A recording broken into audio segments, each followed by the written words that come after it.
Muy buenas noches, arrancamos con Sin Filtro. El presidente Jimmy Morales ha aparecido nuevamente pues tratando su aversión contra la prensa guatemalteca. Ha lanzado pues en una política contra el cibercrimen declaraciones fuertes e incluso una sugerencia de que van a haber algún tipo de investigación o persecución contra él, contra quienes considera que son ciberdelincuentes. Y también ha tomado un libro, y más que un libro, un concepto, el de las fake news que tanto Donald Trump ha insistido para atacar a sus críticos. Ese es el tema que abordamos hoy en Sin Filtro, además de la liberación de Juan Carlos Monzón y otras cosas que han ocurrido en el mundo político de Guatemala y también en los Estados Unidos. Pero antes les dejo con esta nota de David Sanchinelli.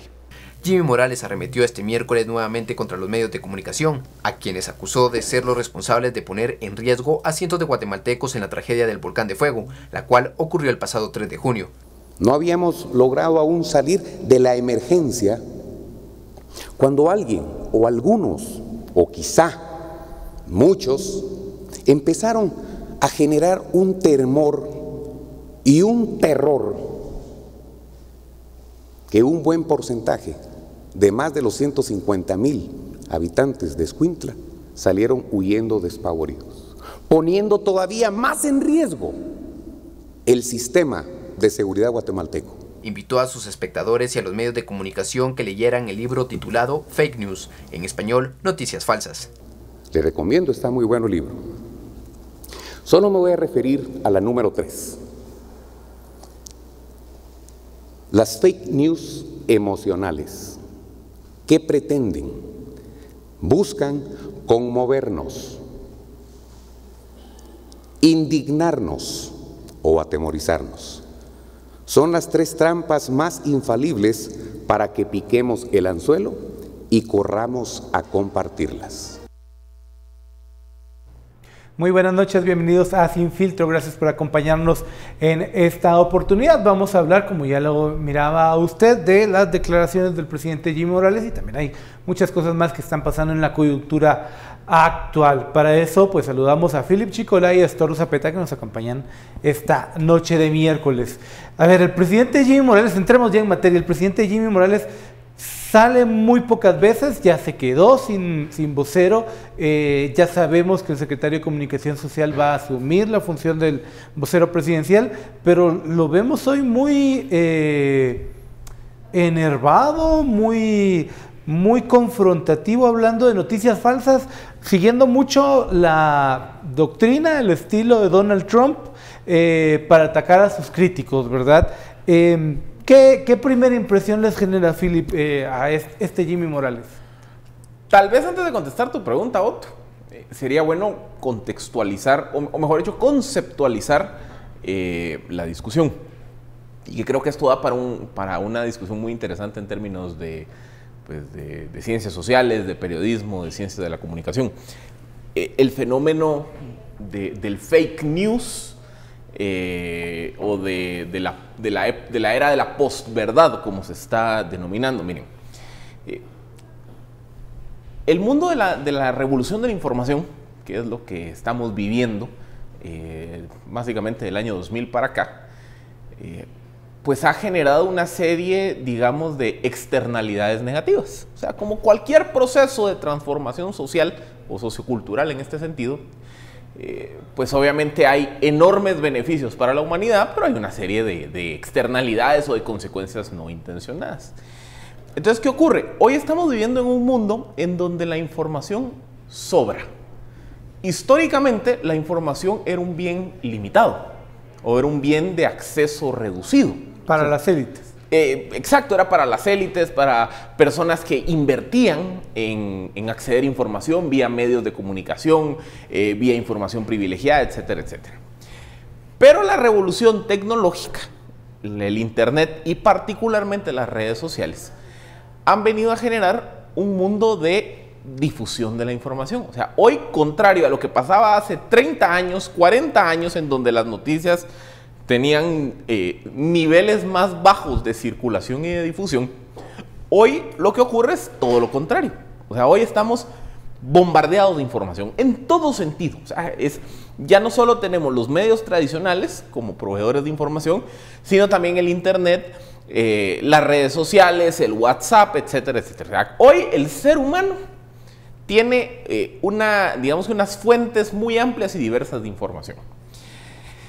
Lo que ha ocurrido es que conforme se ha dado, digamos que esta explosión exponencial de acceso a la información, una consecuencia no intencionada ha sido la difusión de información no verídica, errónea o abiertamente mentira. Intencionada, la desinformación. Y esto básicamente ocurre por varias razones. Razón número 1.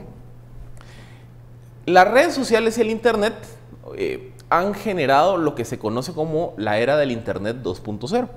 Y básicamente, si hacemos un poco de historia de internet, hace 15, 20 años el internet era 1.0 porque el usuario solo consumía. O sea, yo me podía meter a N cantidad de páginas de internet y yo consumía información. Pero con el surgimiento de los blogs, redes sociales, Twitter, Facebook y demás, se genera el internet 2.0.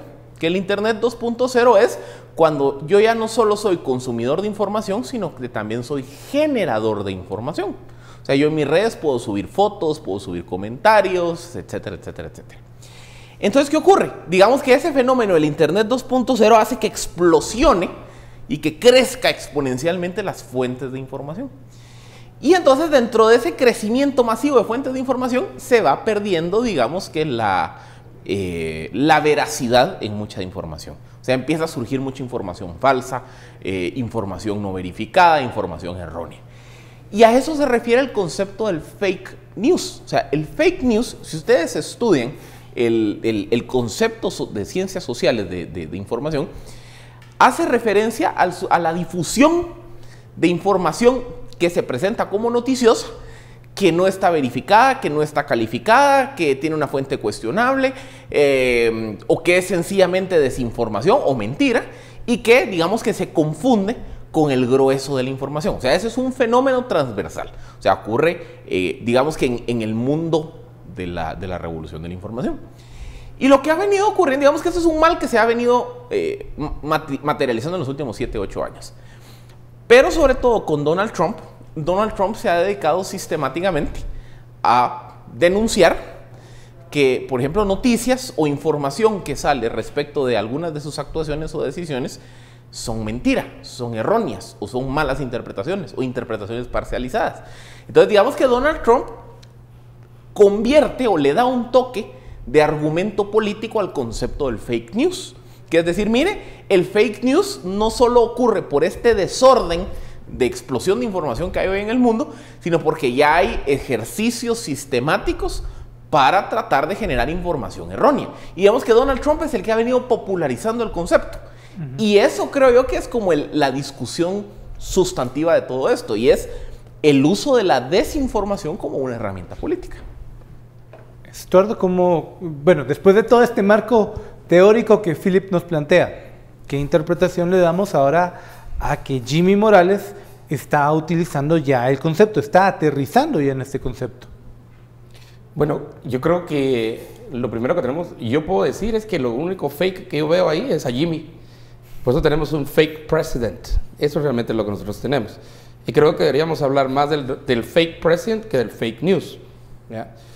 El problema con fake news es que presupone que la gente es tonta. Presupone que la gente que usted que nos está viendo es un estúpido. Presupone que usted no tiene la capacidad de discernimiento. Que no tenga toda la información, pues en realidad nadie la tiene. Ese es precisamente uno de las premisas en la era de la información. No se puede concentrar. De hecho, las formas de comunicación lo que hacen es dispersar más la información. Pero en esa idea, realmente siento que el presidente en su acusación de fake news, ¿verdad?, lo que está haciendo es buscando culpables de sus errores, culpables de sus desaciertos. Llevamos, pongamos ahorita ya que 30 meses, ¿verdad?, en gobierno, y las carreteras siguen igual. ¿Es eso fake news? Llevamos 30 meses y el sistema de salud es ni para atrás ni para adelante. ¿Es eso fake news? Y así podemos seguir nosotros comparando la realidad objetiva, ¿verdad?, con lo que se informa y con lo que lo que se dice, y hay que ver qué es fake news. Anda buscando entonces a quién echarle la culpa. Nos la echa a nosotros los medios, porque dice que nosotros generamos entonces un streaming de noticias, ¿verdad?, que al final del día nosotros estamos lanzando una campaña contra él con base en fake news. El mismísimo argumento de Trump, como ya explicabas, Philip, es un argumento que se ha hecho casi mundial en este momento. Ahí contra el presidente, pues yo creo que sí le haría falta un poquito de teoría. Ahí yo lo regresaría a lo muy básico en teoría en comunicación al presidente, lo regresaría a McLuhan, ¿verdad?, que previó que uno estaba viendo hacia el futuro y que en la tercera etapa de la comunicación, de la historia de la comunicación humana, que es la electrónica, iba a haber precisamente una dispersión de las extensiones físicas y psíquicas de del cuerpo humano, porque al final comunicación es la relación de medios, decía McLuhan, que es el padre de la comunicación, y tu extensión se une con las mías, y eso es lo que realmente establece comunicación. Y medios no es prensa, radio, televisión. Para McLuhan, medios eran cualquier extensión. Tus lentes son una extensión de los ojos, la ropa es una extensión de la piel, el zapato es una extensión del pie, el carro es una extensión de nuestro cuerpo, la casa es una extensión de nosotros. Primero, el presidente tendría que entrar un poquito ahí, lo mandaría un poquito a Manuel Castells, ¿verdad?, en el MIT, y lo mandaría también no sé, a ver, digamos, autores que van más allá. Creo que él se está adelantando a no tener una estrategia ni una política de comunicación eficiente y eficaz. Y entonces cuando eso no se tiene, entonces lo que se hace es que se lanza de entrada a se hace un muñeco de paja, ¿verdad?, se clava, se crucifica al muñeco de paja y se le empieza a pegar al muñeco de paja. Eso realmente es lo que está haciendo él. Porque si lo tuviese, ¿verdad?, estaría entonces llevando muy claros sus objetivos estratégicos de comunicación en este campo. Pero ahorita lo que busca son culpables. Y mira, y esas siempre han sido cuestiones bien fracasadas. Ejemplo, hoy, el mismo presidente Trump, después de decirle que todo lo de los niños era un gran cosa, se echa para atrás, tuvo que firmar, y esa es una derrota política cuando ya viene en noviembre elecciones de midterm en Estados Unidos. Y ahí sí fue más cauteloso en decir eso de los niños son fake news. Porque él mismo dice, duele escuchar y duele, y entonces es una nueva política y vamos a fortalecerla. Entonces hay que tener cuidado al presidente. Jimmy, tené cuidado, porque ese es tu argumento de fake news, el cual creo que no entendés para principiar, porque no tenés toda la teoría, te va a estallar en la cara. Te va a estallar en la cara. Philip, vamos a tener que hacer una pausa, pero solo una cosita rápida, porque nos están preguntando que por qué no vamos a hablar de Monzón. Vamos a hablar de Monzón. Claro, no, vamos a hablar de Monzón. Cuando regresemos del corte, terminamos este tema de fake news, y a partir del tercer corte hablamos de Juan Carlos Monzón. Desde luego que vamos a hablar de este tema, por eso se trata de Sin Filtro. Aquí no tenemos filtro alguno. Cuando regresemos seguimos hablando de esto de los fake news con el hashtag SF Fake President.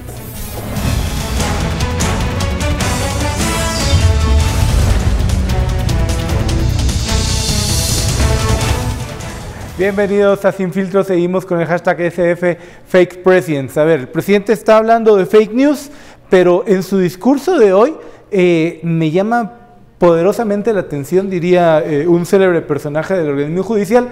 El presidente cita que el desalojo en Escuintla no se llevó de la manera más rápida, primero por la información que estaba ocurriendo en los medios de comunicación, y después cita una alerta que ocurrió en Escuintla, que esa sí fue una fake news, no sabemos de dónde salió, de que venía un lajar que iba a destruir la ciudad de Escuintla, y eso sirve para que Jimmy Morales se queje de que... Y es más, lo abordamos aquí. Correcto. Es más, lo dijimos, porque eso creo que fue... Sí, a ver, eso fue la tragedia fue domingo 3, tuvo que haber sido martes 5 o miércoles 6. Fue el martes. Porque lo abordamos en este espacio. Ajá. Que dijimos precisamente cómo las redes sociales, en un momento de crisis, por ejemplo, se prestan a generar ese tipo de fake news. Y les pongo dos ejemplos que se me vienen a la mente. Ese, que lo abordamos aquí, que cómo se empieza a difundir información vía redes sociales que venían lajares hacia Escuintla. Sí. Y entonces, a ver, no había una información calificada. porque la información calificada debió haber sido de Insibume, de Conred, diciendo no o señores, de cualquier ente técnico con la capacidad, para evidenciar estos temas. Entonces, ¿qué ocurre? Empieza a difundirse información. Y obviamente entre el estado de psicosis que se había generado por la tragedia del día domingo, esa información se viraliza. Y ahí es donde se vuelve fake news. Pero, a ver, yo ese día dije que había sido en redes sociales. Hubo, por ejemplo, televidentes que me corrigieron y me dijeron no fue a las redes sociales. Hubo también cuentas institucionales. Sí, canales de televisión. Canales de televisión que así lo dijeron. Yo personalmente no he podido verificar de dónde vino esa información y entiendo que no se ha verificado. Pero eso fue uno. Pero les pongo otro caso para que miren también que no, a ver, que también se da, digamos que en las cadenas de WhatsApp, es que WhatsApp se ha convertido en una de las formas más sencillas. Acuérdate que WhatsApp es la verdadera red social. Correcto. O sea, correcto. el concepto de red social, de verdadera red social, más allá de Instagram, de Twitter, de Wickr, de Signal, de todas las redes que usted use o que yo use, es WhatsApp. ¿Y saben cuál es enorme? ¿Y saben cuál es el caso que se me viene a la mente de esos días? Otra vez, no me acuerdo si fue el lunes o martes después de la tragedia, de la erupción, que empezó a circular un texto en el cual básicamente se argumentaba que después de una serie de erupciones venía un terremoto. No se sabe quién fue el autor de ese texto, no se sabe si fue, las motivaciones, por qué razones. La cosa es que yo creo que a todos o a un gran número importante de ciudadanos les llegó esa cadena de WhatsApp donde decía alerta porque después de la erupción del volcán viene un terremoto y se empieza a generar una psicosis. Eso es un fake news. Pero otra vez, aquí es donde viene la responsabilidad de todos, porque si todos somos generadores de información vía redes sociales, nuestra responsabilidad tiene que ser calificar la fuente, verificar de dónde viene y qué credibilidad tiene, pues no solo la fuente original de la información, sino la fuente transmisora de la información. Porque ese es el autocontrol que se tiene que ir generando en el mundo de la revolución de la información, que es lo que los teóricos han llamado el Internet 3.0, en donde el mismo usuario va a aprender a calificar qué fuente es válida o confiable, mejor dicho, qué fuente es confiable, cuál no, quiénes se encargan, por ejemplo, de difundir noticias falsas, quiénes son los que constantemente se están equivocando. Es como en el mundo de la inteligencia. En el mundo de la inteligencia las fuentes se les califica como tipo A, tipo B o tipo C, dependiendo de la confiabilidad de la información. Tarde o temprano, y digamos que esos son los teóricos de la comunicación, lo que así lo señalan, el ciudadano, el hombre consumidor y generador de información, tiene que ir aprendiendo a generar su propia categoría de información. Que es decir, no, que siempre me viene mandando cadenas, todo lo que me manda siempre es cuentos, pues.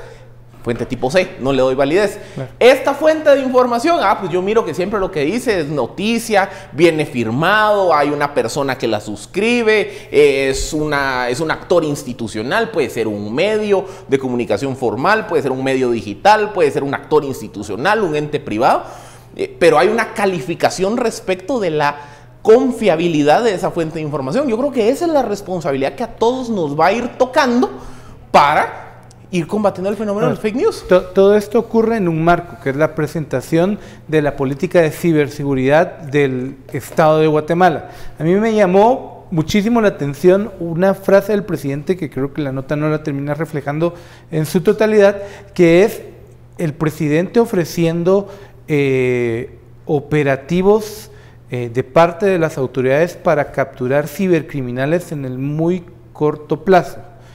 ¿Soy yo que estoy hilando muy fino o de alguna manera el presidente está mezclando un tema con otro para poder atajar críticos? Buena suerte, señor presidente, buena suerte, ¿verdad? Primero le quiero Puede ser que yo esté hilando fino. Mira, esto de la seguridad siempre ha sido el argumento de los mediocres y de los dictadores, de los opresores, de los que precisamente están en contra de la posibilidad de generar, de expresarse de alguna manera. Y se hacía, digamos, en tiempos de Ubico, sin internet ni nada, se hacía para aquellos que eran contrarios al gobierno. Y entonces se perseguía a aquellos que obviamente estaban contrarios al gobierno. Esta es la ciberseguridad o la ciberseguridad, como le llaman, creo que está asociada a una nueva forma de persecución política, soft, muy suave, ¿verdad? A aquellos que no, digamos, representen un peligro, representen un daño, representen una amenaza en teoría, ¿verdad? al gobierno.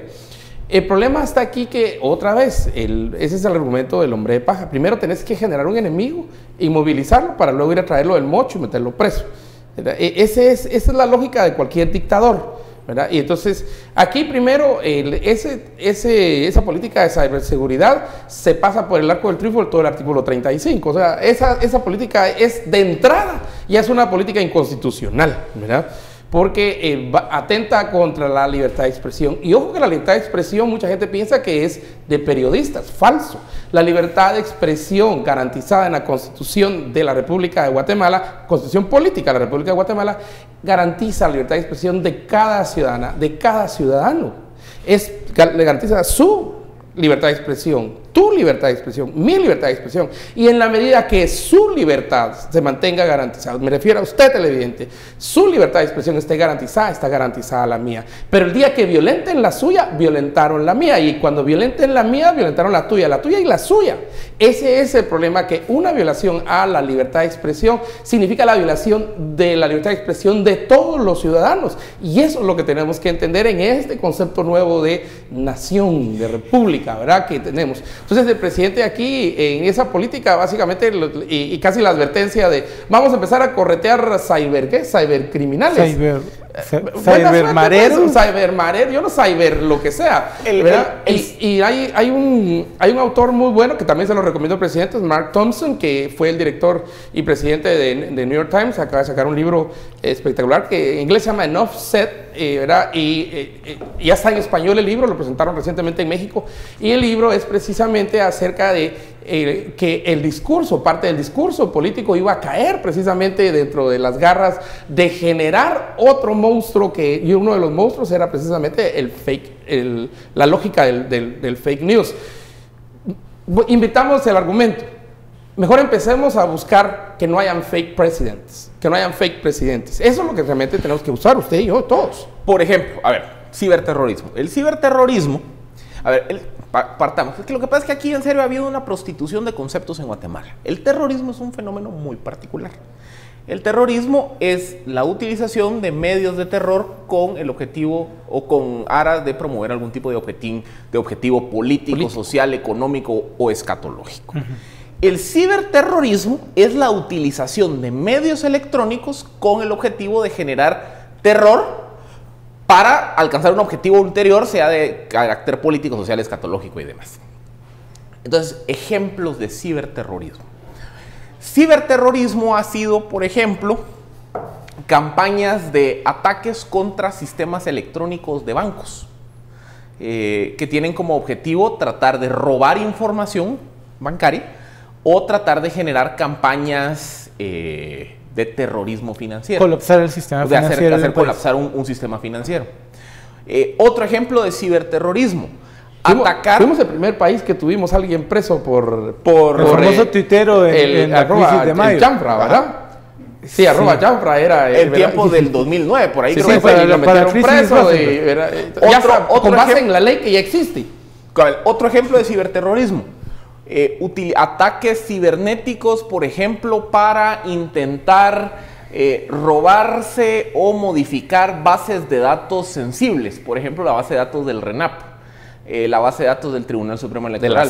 De la SAT. Al cual ya otro ejemplo de ciberterrorismo, ataques cibernéticos para tratar de, por ejemplo, colapsar la red de monitoreo de tránsito vehicular, semáforos en el mundo. O sea, otro ejemplo de ciberterrorismo, eso ocurre obviamente en países más desarrollados, tratar, por ejemplo, de robarse secretos electrónicos en materia de defensa y de comunicación. Es decir, es un fenómeno muy particular. Claro. Quiero hacer una pregunta muy breve porque cuando regresemos vamos a cambiar de tema, vamos a hablar de Juan Carlos Monzón.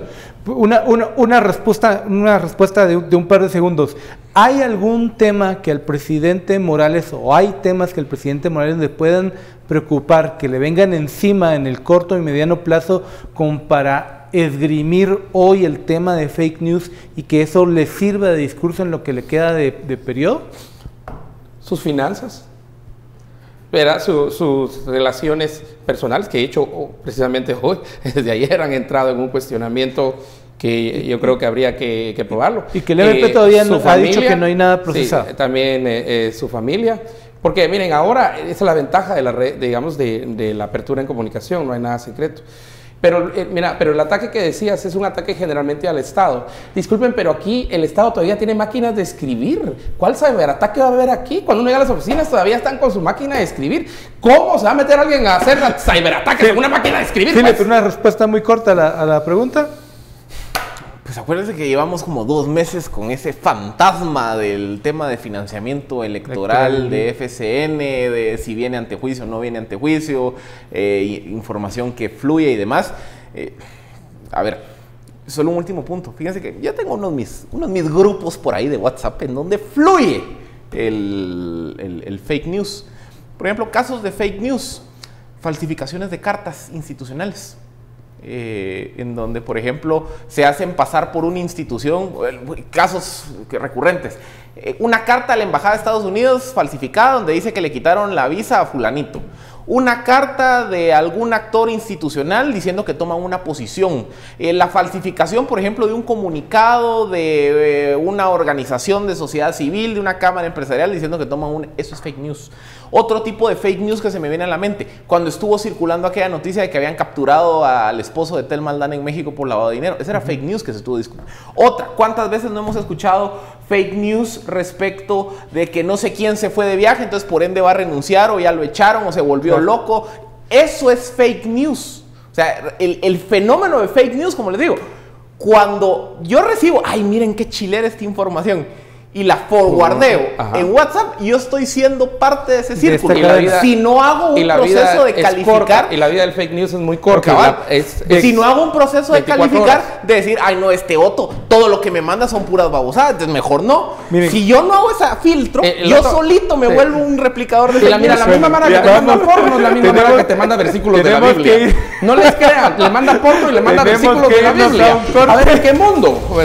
Tenemos que irnos a un corte. Debo mencionar que a estas alturas no hablamos de Net Centers. Vamos a un corte y regresamos eso es a hablar de Juan Carlos Monzón. Net Centers, buenas noches.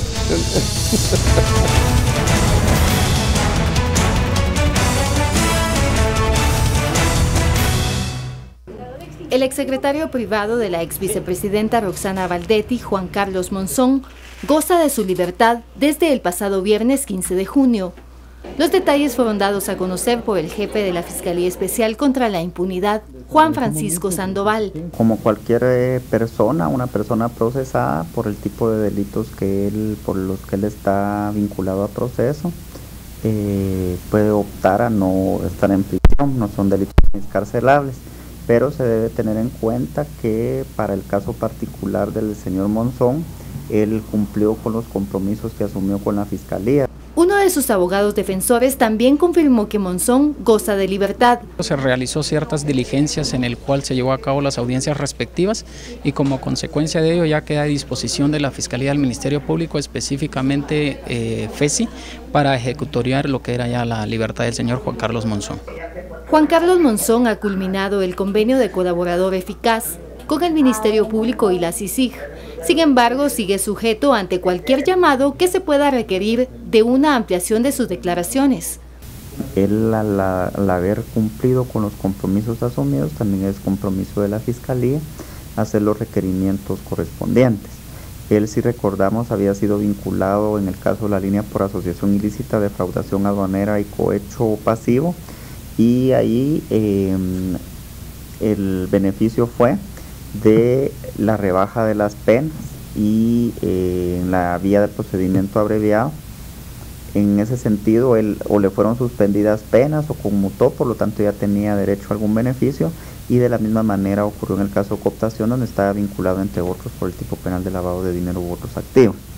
Monzón fue el primer colaborador eficaz que contó la Fiscalía y la misma Comisión Internacional contra la Impunidad en Guatemala para iniciar la persecución penal en contra del binomio presidencial. Pero aún hay varios exfuncionarios más que se unieron a esta medida y que continúan colaborando con la justicia. Cabe resaltar que en el caso del otro colaborador eficaz, Salvador González, alias Eco, esta noticia sobre la recuperación de su libertad trascendió 3 meses después.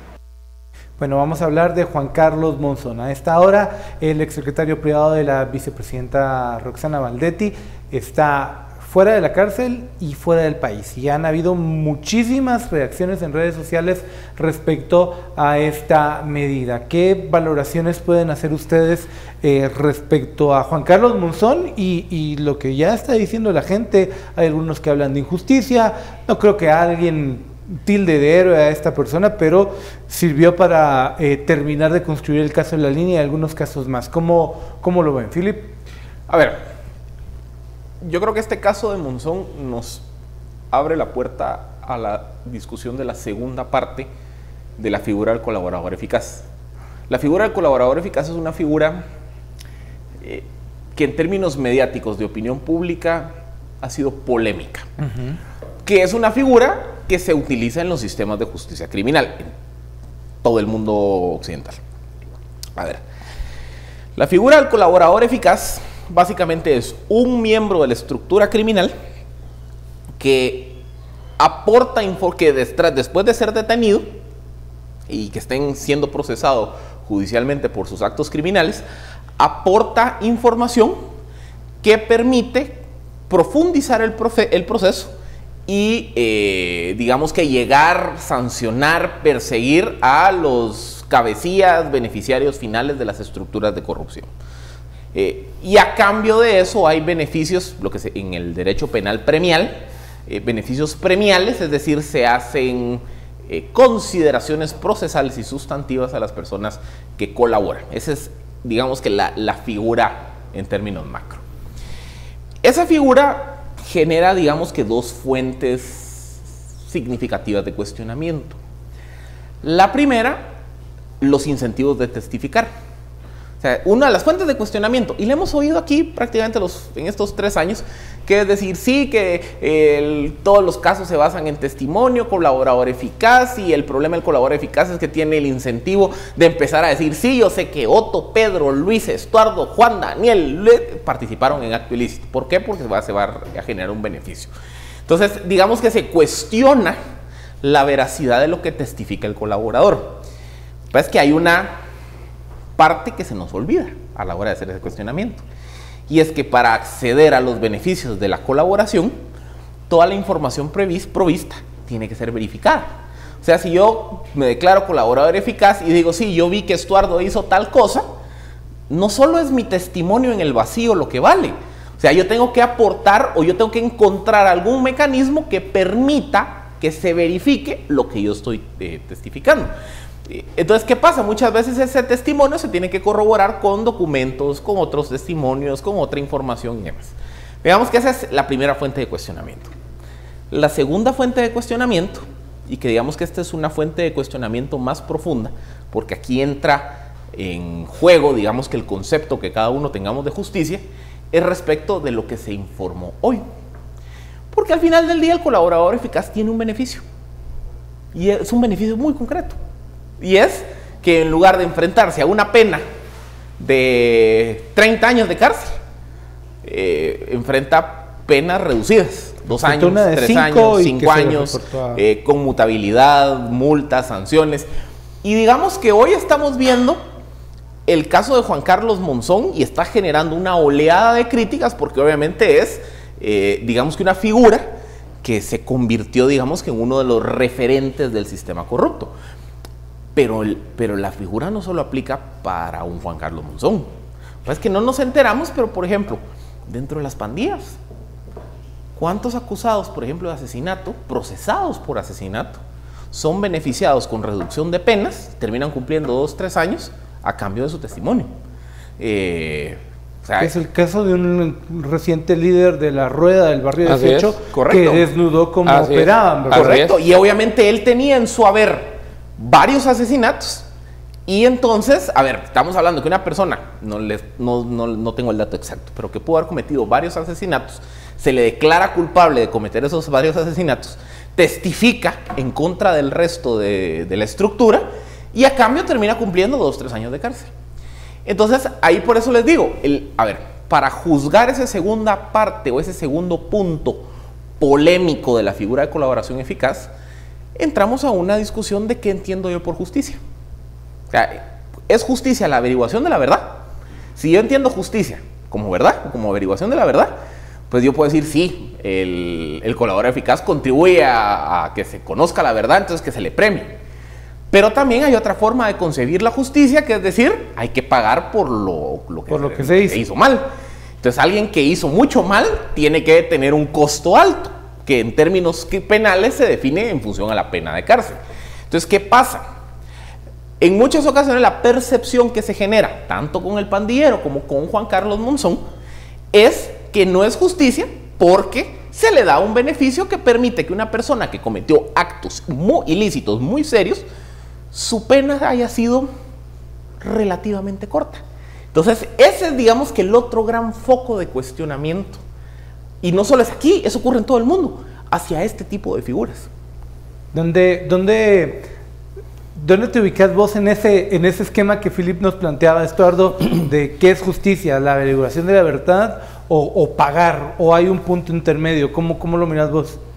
Mira, en el derecho penal premial, considera que lo adaptamos nosotros a partir de la ley contra el crimen organizado, lo adaptamos y lo llevamos a un nivel en el cual ya lo estamos utilizando, y eso permite que entonces muchas de las personas puedan decir, pues, dar un testimonio en contra de otras personas.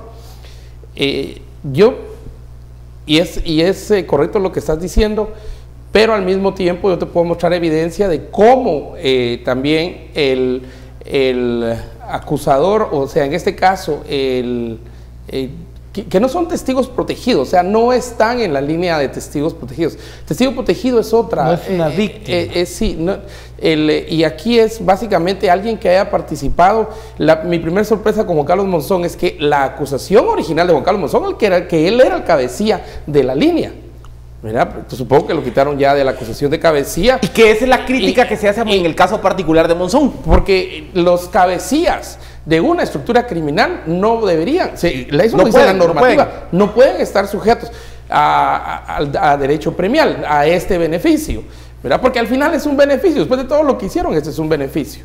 Pero por el otro lado hay ejemplos en los cuales y este modelo lo trajo CICIG a Guatemala, ya estaba, pero digamos a implementarlo, en el cual ha habido, y yo le puedo decir que yo participé, fui víctima también de alguien que dio un testimonio que al final resultó que no era cierto.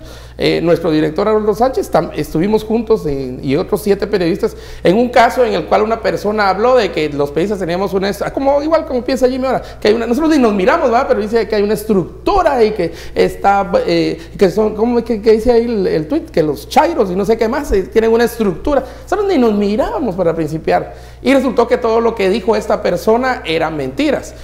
Cuando viene un cambio en CICIG en Guatemala, de hecho yo recibo una carta de disculpas de la CICIG, la carta fue publicada de hecho, no sé si los otros recibieron esa carta, pero yo sí, porque yo fui a presentar y a decirle esto es falso, y ellos mismos comprobaron que era falso porque no había evidencia.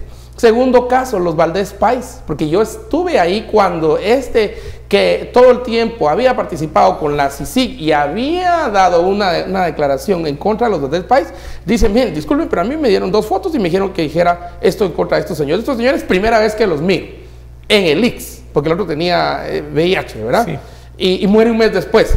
Pero yo no me quiero morir con estos señores, quiero decirles que nunca los he visto ni nada. Fíjate, entonces, se queda uno sorprendido también. No había mucha evidencia ahí en el caso este. En el caso el otro, ¿verdad? De cómo arreglar la justicia, donde está el exfiscal Ronnie López y el caso de este militar y el hermano diputado. Esto es el Melgar Padilla. En el caso anterior que construye precisamente esa influencia, también hay testimonios digamos, de colaboradores eficaces que mienten. Entonces, en el caso de Juan Carlos, es un poquito diferente porque Juan Carlos, cuando da una declaración, y por eso hay que estudiar todas las páginas que yo le puse cueva de maletincitos, porque casi todo se refiere a maletincitos llenos de dinero, ¿verdad? Él dice, sí, y esa información está en tal computadora, está en tal cosa. Pero que él lo diga y que aparezca en la computadora todavía no es suficiente.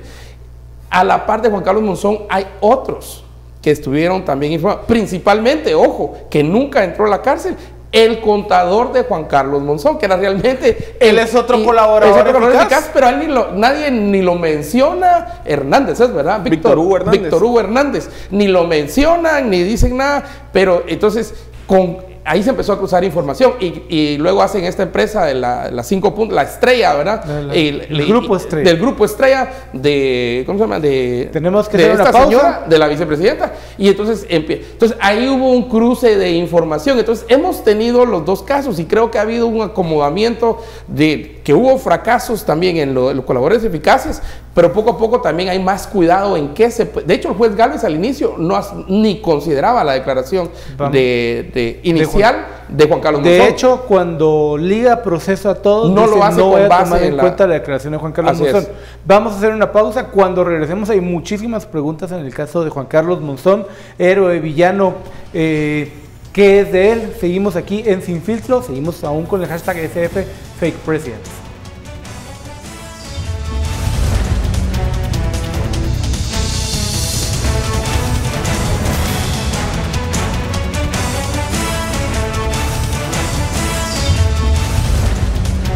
Muchas gracias por acompañarnos en Sin Filtro. Seguimos hablando ya en esta segunda mitad de Juan Carlos Monzón. Hoy trascendió, aunque ocurrió el 15 de junio, que el señor Monzón, exsecretario privado de Roxana Valdetti y el hombre encargado de los negocios de la vicepresidenta, pues salió de la cárcel y según confirma la fiscalía, salió también del país. Su rumbo es desconocido, aunque está aún ligado a proceso. Les preguntaba en el corte, porque ya lo había escuchado de algunos colegas y de algunas personas.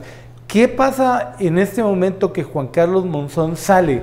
¿Hay alguna chance que se pueda meter a un paraíso fiscal, a una caleta en algún lugar y ahí disfrutar parte del dinero que saqueó con Roxana Valdetti? Miren, realmente es difícil. A ver, hay dos partes para contestar esa pregunta. La primera, y que es difícil contestarla con hechos verídicos, es que obviamente un acuerdo de colaboración eficaz no solo requiere, digamos, la parte de la colaboración, sino que hay otros compromisos. Y parte de ese acuerdo es, bueno, ¿qué va a pasar con el colaborador eficaz una vez cumpla su sentencia? ¿A dónde lo van a ubicar? ¿Su familia? ¿En qué condiciones? Hay una sentencia, lo que pasa es que no se ha conocido. Por ejemplo, yo no sé a cuántos años sentenciaron a Monzón. En el caso, por ejemplo, de Estuardo Salvador González, alias Eco, y si no estoy mal, él fue sentenciado a 5 años y terminó cumpliendo los 2 y se le conmutaron los otros 3, pero digamos que esos otros 3 años que está con mutabilidad de la pena, hay una serie de requisitos, de obligaciones que tiene que cumplir. Todo eso es parte del acuerdo. O sea, y hasta que ese acuerdo no se haga público, si es que se llega a hacer público, es imposible, pues digamos, dar una respuesta concreta de qué obligaciones tiene. Habiendo dicho eso, digamos que siempre hay una posibilidad de que quien se beneficie de un acuerdo de colaboración eficaz y que no necesariamente haya entregado toda la información, porque uno de los compromisos del colaborador eficaz es entregar, digamos que todos los recursos generados ilícitamente por su participación en hechos criminales. Digamos que, a ver, la gran crítica que se hace aquí es las caletas.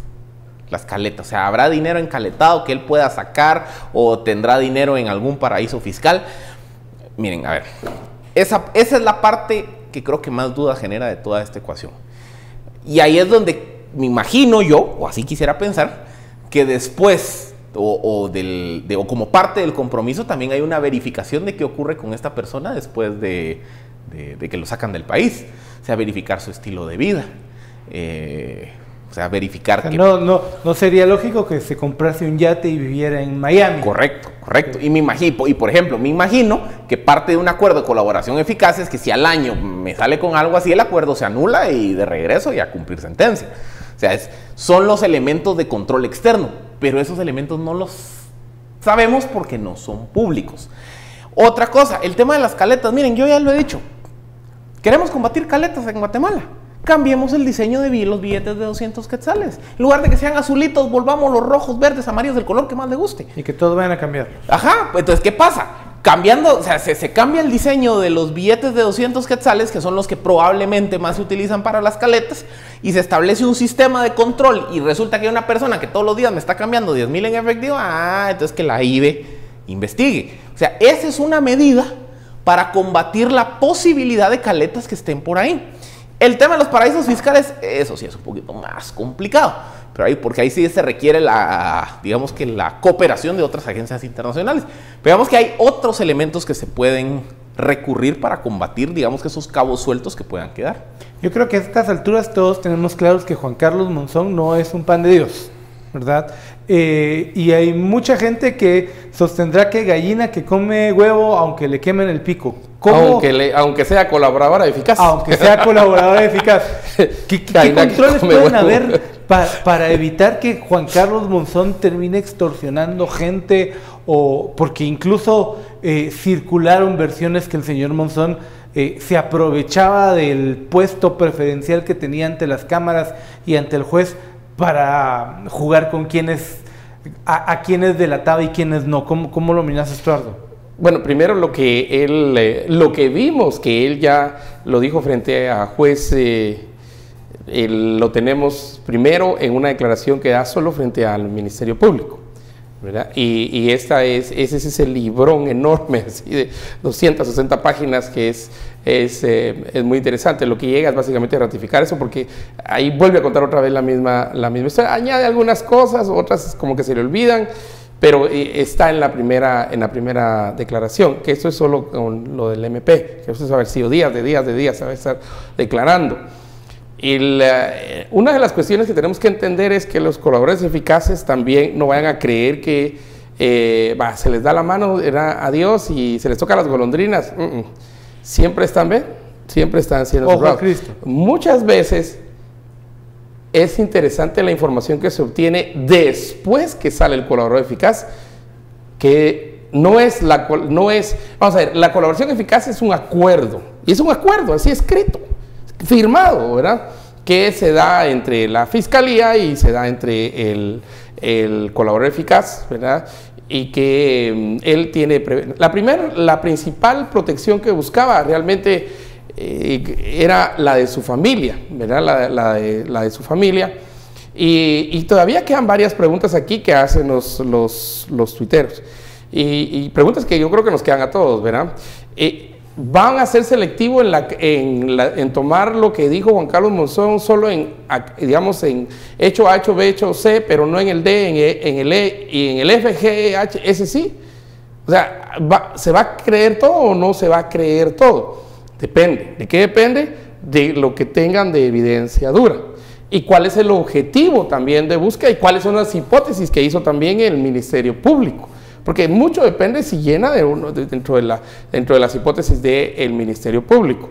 Segundo, con relación al dinero, y es cierto, él menciona 7 caletas en la declaración, menciona la caleta de Dubái, menciona la caleta que estaba atrás de Roxana Valdetti, la edificio El Centro, el edificio Tikal, el edificio del Café en la zona 4, menciona ahí varias caletas. Se metieron a robar todo el edificio de Milagro. Qué casualidad que ese fue el que no robaron. Entonces él menciona 7 caletas, pero solo da el nombre y digamos el punto de 6. Y él siempre hablaba de una bodega, y es lo que dice, que era una super caleta, pero nunca, supongo que en algún lado esa información la debe haber pasado y que eso no es público porque el Ministerio Público ha de andar precisamente tras, porque lo que más preguntan es lo de las caletas, ¿verdad?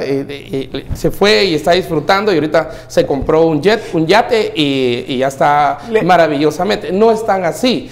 Enriquecimiento ilícito 2 días después de haber salido de la cárcel por colaboración eficaz, yo creo que va a venir de regreso. Les puedo hacer una pregunta y se las hago obviamente a los televidentes. ¿Cuántos de ustedes han visto la serie Narcos? Yo sí lo he visto. Okay. Ahí en casa responden. ¿Se acuerdan del personaje Jorge Salcedo? Jorge Salcedo era el jefe de seguridad del cartel de Cali que entra en una negociación con la DEA y básicamente a cambio de entregar a toda la cúpula del cartel de Cali, el señor no enfrenta cargos penales. Esa es la figura de colaboración eficaz. Que Jorge Salcedo para en Estados Unidos de mecánico. Correcto.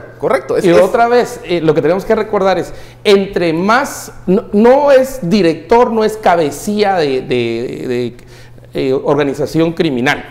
Porque ahí sí la ley es clara que estos no tienen opción de colaboración eficaz. Es, digamos, como del segundo para abajo, o de los operadores para abajo, operadores de alto nivel. Estos sí todos tienen pueden aplicar el beneficio o se les puede aplicar el beneficio de colaboración eficaz. De ahí para abajo, ¿verdad? Pero entre más arriba son más caros. O sea, hay que ofrecerles más. Hay que darles más. Les puse el caso de Jorge Salcedo, porque Jorge Salcedo es, digamos, comparable a este pandillero que declaró hace más o menos unas 2-3 semanas. ¿Por qué? Porque el señor estuvo involucrado en decenas de asesinatos, en tráfico de drogas, en lavado de dinero, y no enfrentó cargos penales. Tenemos que Ese es el dilema. O sea, ese es el dilema. Y por eso les digo, entramos a una discusión más profunda. ¿Cuál es el bien mayor? ¿Qué entiendo yo por justicia? Porque si yo entiendo justicia, haber hecho mal, castigo, entonces no cabe la posibilidad de un beneficio premial. Si yo entiendo justicia como poder averiguar la verdad, poder, digamos que ser muy pragmáticos en el sentido de que yo voy a perdonar a uno, pero ese uno me va a permitir capturar a 40, termina siendo muy utilitario. O sea, si depende cuál es mi concepto filosófico de justicia, así es como yo voy a juzgar la figura. Y lo que enfrentan es, miren, lo que enfrentan, estabas hablando de dilemas. Mira, entre bien y bien no hay dilema, el bien mayor. Entre bien y mal tampoco hay dilema, el bien. El problema está entre mal y mal, y aquí es donde se vuelve el gran lío, entre mal y mal. ¿Cuáles son los parámetros que utilizo para elegir entre mal? Porque aquí tengo 2 males. ¿Cuál es el menor de los males? Sí, pero ¿cómo lo hago? Que me dé mayor información, entonces le ofrezco más. El que pueda captar mayor gente, el que pueda parar un sistema criminal, el que traiga mayor beneficio, pero solo en corto plazo, o me voy a largo plazo, el que beneficie a un poco de gente o a más gente. En el dilema ético hay muchas preguntas que tenemos que hacer, y estoy seguro que esas preguntas el Ministerio Público entró a esas preguntas y dijo, esta es la decisión, y bajo eso se fueron. Para terminar, una respuesta rápida. Con la salida del señor Monzón, ¿se termina esta novela de Juan Carlos Monzón o vamos a volverlo a ver? Yo creo que empieza entonces. En algún periodo de tiempo. Yo creo que empieza la novela. Porque van a tratar de impugnar el testimonio que se tardó como un mes en abril para que lo tenga que volver a repetir. Entonces, miren, esto es... Vamos a alargar ad eternum esta cosa. Correcto. Bien, Philip Chicola, Toro Zapeta, muchísimas gracias por acompañarnos, y usted también, muchísimas gracias por acompañarnos. Mañana a la 1 de la tarde, William Porog le espera, y después tenemos emisiones a las 6 de la tarde y 9 de la noche en Noticiero Guatevisión, y a las 10 en punto Sin Filtro. Que tengan una feliz noche.